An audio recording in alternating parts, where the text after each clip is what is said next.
Thank you. Thank you for sticking with us this week. We really do appreciate how God is using us. That means you and I, to do his will. Hear what David says in Psalm 68. He says in verse 3, let them be glad in God's presence. Let them be filled with joy.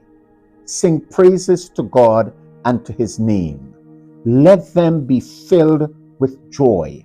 Or let them be glad in his presence. Sing praises to God and to his name. Sing praises to God and to his name. I want you to hear it again. Rejoice.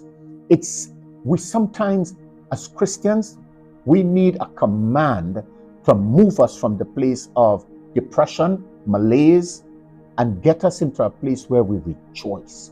It's not just the negatives that we're focusing on. Even though they may be front page, it's not just the negatives. It's not just the calamities. It's not just the confusion and chaos. No, we look to God. We find God. We seek him. And hear what Jeremiah says. Jeremiah says, if we seek for God with our whole heart, we'll find him. Hey, sometimes we need to address our heart condition, because we need to know God and we need to seek out the face of God so that we might rejoice in the God of our salvation. Hear what he says. He says, let them be filled with joy.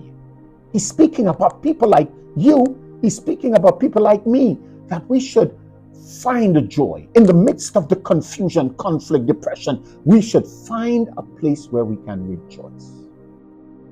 We should find God,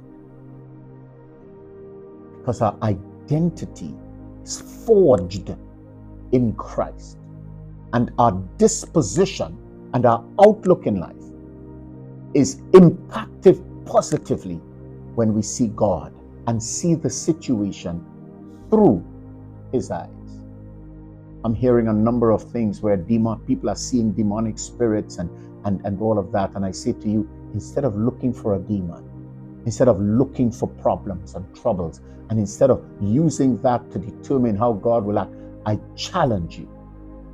Let's find God. Let's seek God. Let's know God. Because if we're going to find joy, it's going to be in God. If we're going to find peace, it's going to be in Christ. It's not going to be found in the beauty of the situation, because the situations around us are lacking beauty. But he has promised to give us beauty for ashes. So yes, rejoice today and find in Christ, find in God your joy.